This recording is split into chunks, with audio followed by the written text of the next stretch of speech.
देश में पत्रकारिता का ग्राफ लगातार गिरता जा रहा है और मीडिया को लोग गोदी मीडिया के नाम से बुलाने लगे हैं। कई लोग, कोई मोदी मीडिया नाम देता है, कोई गोदी मीडिया नाम देता है और अलग अलग तरीके से लोग इसको पुकारने लगे हैं।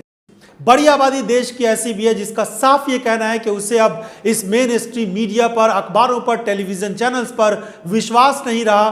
सोशल मीडिया के माध्यम से जो उनको खबरें मिलती है उस पर थोड़ा बहुत वो विश्वास कर लेते हैं, लेकिन इन मीडिया हाउसेस पर लोगों का भरोसा उठता जा रहा है।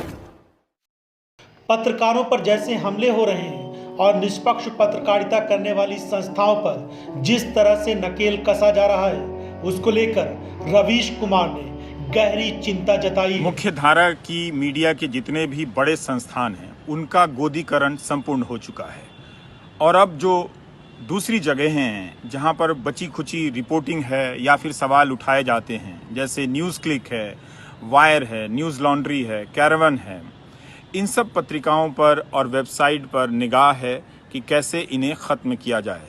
तरीका है मुकदमा या फिर छापा। ईडी जो है वो अब नई सीबीआई है। इसके ज़रिए विपक्ष के नेताओं को डराया जाता है, इसके ज़रिए अब पत्रकारों को डराए जाने का काम शुरू हो चुका है। इसका मतलब है कि पैटर्न ये है कि जो नई उभरती हुई जगह है उस जगह को उभरने से पहले ख़त्म कर दिया जाए। मीडिया से सिर्फ लोगों का भरोसा ही नहीं उठता जा रहा है, बल्कि पूरी दुनिया में भारत की मीडिया की बदनामी भी हो रही है। प्रेस फ्रीडम इंडेक्स के मुताबिक भारत 42वें स्थान पर पहुंच गया है। मीडिया का एक बड़ा हिस्सा गोदी मीडिया बन चुका है। सरकार के निशाने पर निष्पक्ष पत्रकार और ऐसी संस्थाएं हैं जो सच्ची खबरें लोगों तक पहुंचा रही हैं। मीडिया पर सरकारी हमले तेज होते जा रहे हैं। वजह साफ है, सरकार की कोई भी गलत नीति या गलत कारनामे जनता तक नहीं पहुंचे। किसान आंदोलन के दौरान कई पत्रकार निशाने पर रहे तो न्यूज़ क्लिक जैसी संस्थान पर भी सरकारी नकेल कसती हुई नजर आई। ऐसे में देश के कई बड़े पत्रकारों ने इस मामले को लेकर गहरी चिंता जताई है। अब मीडिया का एक सेक्शन जिसमें 63 चैनल्स मिस्टर अंबानी के हाथ में है, और तो आप देखिए कि 35 चैनल्स या न्यूज़पेपर्स पे अडानी साहब का वो है, कब्जा है। तो आने वाले समय में होगा क्या इस देश में? जो एक तरह का दबाव बना है मीडिया पर, उसको लेकर साफ उसकी तस्वीर नजर आने लगी है कि कैसे मीडिया विपक्ष से सवाल करने लगा है, लेकिन सत्ता पक्ष से सवाल नहीं करता। कांग्रेस पार्टी से अलग अलग तरीके से सवाल किया जाता है, लेकिन भाजपा के नेताओं से उस तरह से सवाल नहीं किया जाता। मीडिया की जो एक साख है उस पर सवाल उठ रहे हैं और सवाल इतने गंभीर हैं कि जिसका जवाब कोई नहीं दे पा रहा है। देश में जो बड़े टेलीविजन चैनल्स हैं, बड़े अखबार हैं, वो पूरी तरीके से सरकार का गुणगान गाते हुए नजर आ रहे हैं। सरकार से कोई भी सवाल पूछने की उनकी हिम्मत नहीं हो पा रही है। ऐसी स्थिति में देश की आम जनता के सामने ये बहुत बड़ी चिंता की बात है कि आखिर आने वाले दिनों में जनता से जुड़े हुए मुद्दों को कौन उठाएगा। और ये जो दिन रात भजन होता है मोदी मोदी, ये भजन बंद हो जाएगा। क्या उस चैनल का मालिक कौन है? उस चैनल का मालिक कौन है? तो सरकार जिसकी करती है दरवानी उसी का है चैनल, और जिसका है चैनल वही आज आने वाले समय में क्या खरीदना चाहता है? आपका खेत, आपका फसल, आपकी किसानी, आपकी खेती, और आपको क्या बनाना चाहता है? आपके ही खेत पर गुलाम। और ये बात मैं क्यों कह रहा हूं? इतवार को कानून पास हुआ है। क्या सर? इतवार को कानून पास हुआ है, और जिस दिन कानून पास हुआ है उससे 2 दिन के बाद रिलायंस रिटेल ने 50,000 करोड़ का अपना शेयर बेचा है। कितना? क्या को सुनना हुआ? 50,000 करोड़ रुपए। क्या को सुनना हुआ? गिनती कर लीजिएगा।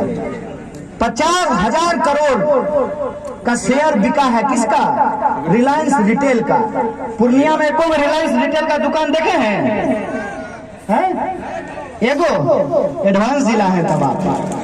2 गो लोग कितना है यहाँ पे? 3 गो। और कितना शेयर बिका है? 50,000 करोड़। और कितना फल का दुकानदार है? फल का क्या को रेडी लगता है पूर्णिया में? गिने हैं? है गिनती? क्या गो आलू का दुकान है गिनती? क्या जगह गेहूं मिलता है, गल्ला का दुकान है गिनती? तो आप गरीब से गरीब होते जा रहे हैं और चोरबा अमीर से अमीर होते जा रहा है, और ये हमको समझ में नहीं आए। इसीलिए शाम को टीवी पे बैठ करके एगो टोपी पहन लेगा, एगो तिलक लगा लेगा, मोर तलवार निकालेगा टीवी पे, नकली बॉक्सिंग करेगा वहां पे। एक तरफ देश की लूट, देश के किसानों की लूट, देश के मजदूरों की लूट, देश के यूनिवर्सिटीज की लूट, देश के रेलवे की लूट, देश के LIC की लूट, देश के BSNL की लूट। एक तरफ देश की संपत्ति लूटी जा रही है और दूसरी तरफ क्या किया जा रहा है? हिंदू मुसलमान, मंदिर मस्जिद, टीका टोपी दाढ़ी। बताइए, इस देश के लोगों को यह समझना पड़ेगा कि हम गंभीर संकट से गुजर रहे हैं, और संकट सिर्फ ये नहीं है, ये तो सस्ता फोटोकॉपी है।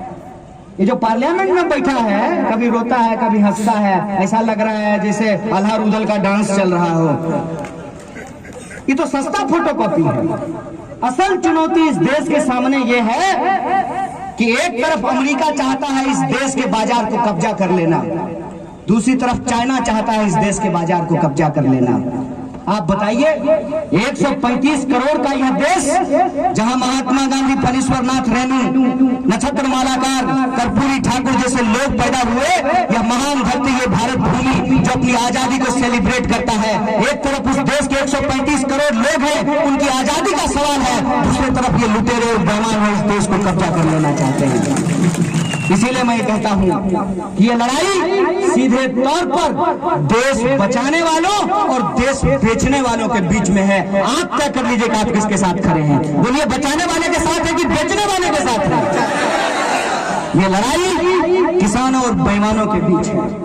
ये लड़ाई हेलीकॉप्टर और ट्रैक्टर के बीच में है। ये लड़ाई आप सीधे तौर पे समझ लीजिए कि एक तरफ वो लोग हैं जो 1947 में हमको आजादी मिली है, जो संविधान ने जो हमको अधिकार दिया है, उस संविधान को बचाने वाले लोग हैं। दूसरे लोग वो हैं जो अंबानी और अडानी के दरवाजे पे आज दरबानी करने के लिए तैयार है।